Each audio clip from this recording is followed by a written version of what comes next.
अस्सलाम वालेकुम। I hope आप सब खैर खैरियत से होंगे। वीडियो स्टार्ट करने से पहले मैं ये कहना चाहूँगी कि आप काइंडली मेरे चैनल को सब्सक्राइब कर लें। अगर आप वेरी सून नाटी उर्दू CCL का टेस्ट देने जा रहे हैं या इन फ्यूचर अगर आप देना चाहते हैं टेस्ट, तो आप मेरे चैनल को सब्सक्राइब कर लें, क्योंकि मैं पहले भी प्रीवियस वीडियोज़ अपलोड कर चुकी हूँ जिसमें मैं काफ़ी सारी वोकेबलरी डिस्कस कर चुकी हूँ, काफ़ी सारे डायलॉग्स डिस्कस कर चुकी हूँ नाटी उर्दू से related. And next coming videos में भी मैं काफ़ी सारे ग्रामर के टॉपिक्स और वोकेबलरी वगैरह डिस्कस करूँगी जो कि आपके लिए बहुत हेल्पफुल रहेंगी। इसके अलावा अगर आपके रिलेटिव्स हैं, फ्रेंड्स हैं, कोई भी है जो नाटी उर्दू CCL का एग्ज़ाम देने जा रहा है, उसके साथ भी आप मेरा चैनल शेयर कर सकते हैं ताकि उसकी भी हेल्प हो सके। और इसके अलावा मैं ये कहना चाहूँगी कि अगर आपने मुझसे क्लासेस लेनी है तो आप मुझसे कांटेक्ट कर सकते हैं। मेरा जो जीमेल है वो मेरी डिस्क्रिप्शन में गिवन है, इस वीडियो की डिस्क्रिप्शन में भी गिवन है, और जो मेरा चैनल है उसकी डिस्क्रिप्शन में भी गिवन है। आप वहाँ पे मुझसे कांटेक्ट कर सकते हैं, क्योंकि काफ़ी सारे स्टूडेंट्स मुझसे ऑलरेडी क्लासेस ले रहे हैं। आप भी मुझसे क्लासेस ले सकते हैं if you want. Let's start. मैंने आपसे कमिटमेंट की थी कि मैं डेली बेसिस पे वीडियोस अपलोड करने की कोशिश करूंगी, और अगर ना कर सकी तो एटलीस्ट 2 to 3 डेज़ के गैप से लाजमी करूंगी। मुझे लगा कि ये टॉपिक मुझे आपसे डिस्कस करना चाहिए। बहुत से लोग इस टॉपिक से ऑलरेडी फेमिलियर होंगे एंड मे बी कुछ लोग फेमिलियर ना हो, उनकी हेल्प हो जाएगी। Let's start. हम आज बात करेंगे the use of could have, यानी कि अगर किसी भी सेगमेंट में, किसी भी सेंटेंस में कुड हैव वर्ड आता है तो आपने उसको किस तरह यूज़ करना है, यानी उसकी ट्रांसलेशन किस तरह करनी है। अच्छा, इस वीडियो से आपको ना सिर्फ नाटी उर्दू CCL से रिलेटेड फ़ायदा होगा, बल्कि ऑब्वियसली आप डे टू डे लाइफ में भी इंग्लिश जो है वो बोलते हैं, सुनते हैं, तो आपको ये चीज़ें पता होनी चाहिए। ये बेसिक चीज़ें हैं। Could have, would have, should have, इस तरह की चीज़ें आपको पता होनी चाहिए। ये आपको वैसे भी डे टू डे लाइफ में काम आ सकती हैं। The use of could have, देखिए फॉर एग्जाम्पल आपने कोई काम नहीं किया पास्ट में, यानी किसी वजह से आप नहीं कर सके, और अभी अगर आप प्रेजेंट में आप कहते हैं कि मैं वो काम कर सकता था लेकिन आपने नहीं किया। अच्छा, आपने नहीं किया, मे बी उसकी कोई रीज़न हो। ऑब्वियसली वो आप कर सकते थे लेकिन किसी रीज़न होने की वजह से आपने वो नहीं किया, उस सूरत में आप यूज़ करेंगे कुड हैव। जैसे आप फॉर एग्जांपल, एक बेस्ट एग्जांपल मैं यहाँ पे दूंगी, मैं यूनिवर्सिटी जा सकता था अगर मैं बीमार ना होता। देखिए यहाँ पे पॉसिबिलिटी थी मेरे यूनिवर्सिटी जाने की, ठीक है, लेकिन मैं बीमार होने की वजह से नहीं जा सका।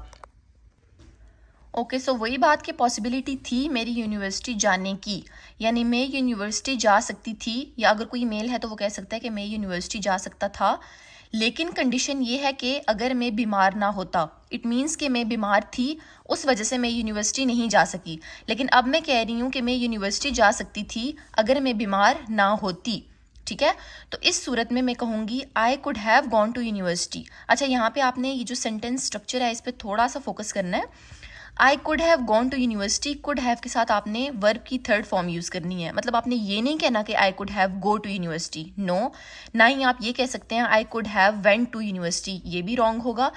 आपने हमेशा कुड हैव के साथ वर्ब की थर्ड फॉर्म यूज़ करनी है। I could have gone to university if I were not sick, अगर मैं बीमार ना होती तो मैं यूनिवर्सिटी जा सकती थी। यानी अभी आप एक किस्म का ये कह लें रिग्रेट कर रहे हैं कि काश मैं बीमार ना होती तो मैं यूनिवर्सिटी चली जाती, तो उस सेंस में आप कह सकते हैं I could have gone to university, मैं यूनिवर्सिटी जा सकती थी, if I were not sick, अगर मैं बीमार ना होती, यानी कि मैं बीमार थी। इट मीन्स कि मैं बीमार थी, लेकिन मैं एक किस्म का एज्यूम कर रही हूँ, जिसको आप कह सकते हैं हाइपोथेटिकल। ये स्टेटमेंट है। हाइपोथेटिकल का मतलब होता है कि आप इमेजिन कर रहे होते हो वो चीज़, ठीक है, फ़र्ज़ कर रहे होते हो आप, एज्यूम कर रहे होते हो आप, तो उसके लिए आप कहेंगे if I were not sick, अगर मैं बीमार ना होती।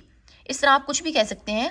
अगर वो गरीब ना होता तो वो गाड़ी खरीद सकता था, तो वही बात कि आप एज्यूम कर रहे हैं कि अगर वो गरीब ना होता, इट मीन्स कि कोई भी इंसान है जो एक्चुअली जो पुअर है, जो गरीब है, लेकिन आप एज्यूम कर रहे हैं, आप इमेजिन कर रहे हैं कि अगर वो गरीब ना होता तो वो गाड़ी खरीद सकता था। यानी इसका मतलब ये है कि अभी वो एक्चुअली वो पुअर है, यानी गरीब है, और वो गाड़ी नहीं खरीद सकता या कोई भी चीज़ नहीं खरीद सकता जो एक्सपेंसिव हो, और आप एज्यूम कर रहे हैं कि अगर वो गरीब ना होता तो वो गाड़ी खरीद सकता था। यानी पॉसिबिलिटी तो है ना कि अगर उसके पास पैसे होते, वो अमीर होता, तो वो ये काम कर सकता था, लेकिन एक्चुअली वो उसके पास पैसे नहीं है, वो गरीब है। सो इस सूरत में आप इसको कैसे ट्रांसलेट करेंगे? ही could have bought a car. अब देखें अगेन जो कुड हैव के साथ बॉट यानी वर्ब की थर्ड फॉर्म यूज हुई है, यानी हमने यहाँ पे बाय नहीं बोला, हमने यहाँ पे बॉट बोला है। So he could have bought a car if he were not poor.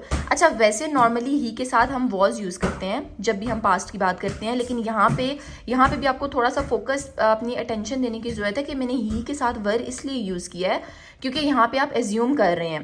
देखिए एक्चुअली वो गरीब है, ही इज पुअर, एक्चुअली वो गरीब है, लेकिन आप एज्यूम कर रहे हैं कि अगर वो गरीब ना होता, तो उस सूरत में जब आप एज्यूम करेंगे, इमेजिन करेंगे, तो उस सूरत में आपने ही के साथ वर लगाना है।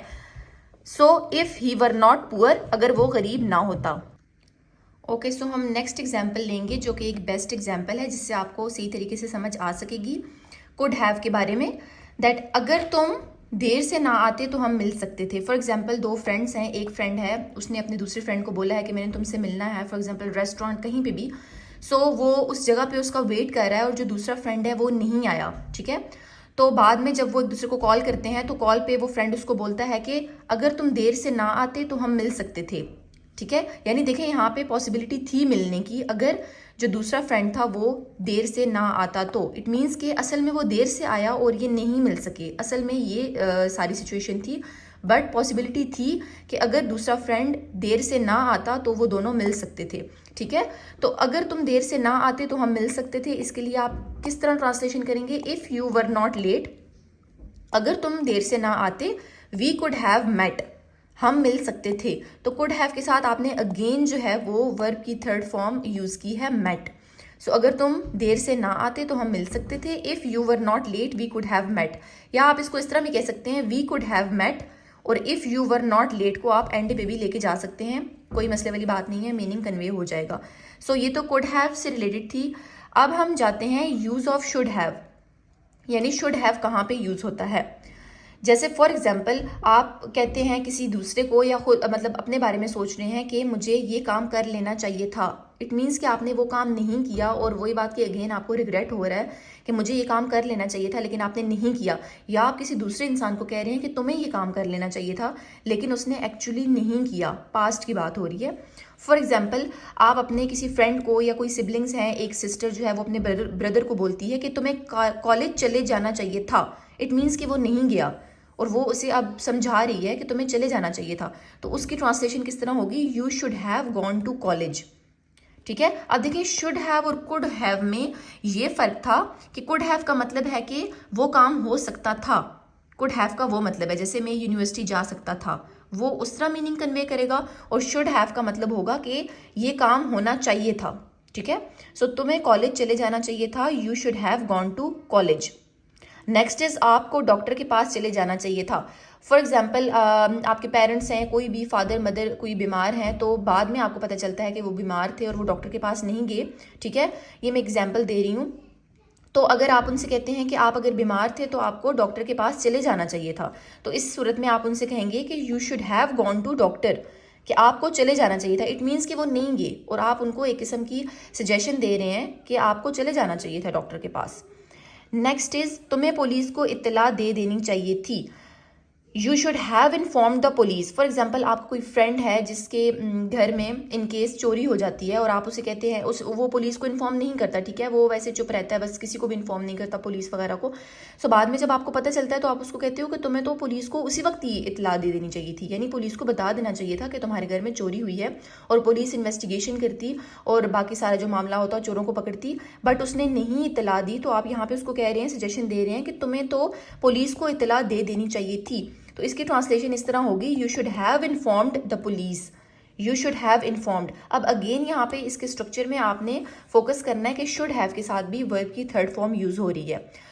ऊपर हमारे पास कुड हैव के साथ भी वर्ब की थर्ड फॉर्म यूज हुई थी, यहाँ पे हमारे पास शुड हैव, क्योंकि पास्ट की बात हो रही है। दोनों कुड हैव शुड हैव दोनों जो हमारे पास टर्म्स हैं इनमें हम पास्ट की बात कर रहे हैं। एक में हम कह रहे हैं कि ये काम हो सकता था और दूसरे में कह रहे हैं कि इस तरह होना चाहिए था, ठीक है।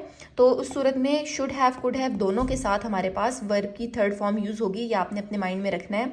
ये बहुत ईजी जो सेंटेंस स्ट्रक्चर है बहुत ईजी है, बस थोड़ा सा आपको अटेंशन देने की ज़रूरत है। ये आपको डे टू डे लाइफ में भी काम आ सकता है। सकता है, क्योंकि आप इंग्लिश सुनते हैं, इंग्लिश बोलते हैं। और इसके अलावा जो नाटी से रिलेटेड आपका एग्ज़ाम है उसमें भी आपको ये बहुत ज़्यादा हेल्पफुल रहेगा, क्योंकि इस तरह के क्वेश्चंस इस तरह के सेगमेंट्स आपके सामने आ सकते हैं जिनको आपने ट्रांसलेट करना होगा। वो आपके पास इंग्लिश में भी आ सकते हैं, आपने उर्दू में ट्रांसलेट करना होगा, और वो आपके पास उर्दू में भी आ सकते हैं, आपने उनको इंग्लिश में ट्रांसलेट करना होगा। सो ये बहुत इंपॉर्टेंट टॉपिक था जो कि बहुत ज़रूरी था कवर करना, और मुझे लगा कि मुझे आपके साथ ये शेयर करना चाहिए। जो पहले से फेमिलियर है इस चीज़ से वो भी ये वीडियो देखे, उसकी भी हेल्प हो जाएगी, क्योंकि उसकी प्रैक्टिस हो जाएगी। और जो फेमिलियर नहीं है उसके लिए तो ऑब्वियसली ये वीडियो हेल्पफुल रहेगी। सो आप काइंडली मेरे चैनल को सब्सक्राइब कर लें और शेयर भी कर लें जिन जिनको ज़रूरत है, जो नाटी उर्दू CCL की प्रैक्टिस कर रहे हैं। So thank you.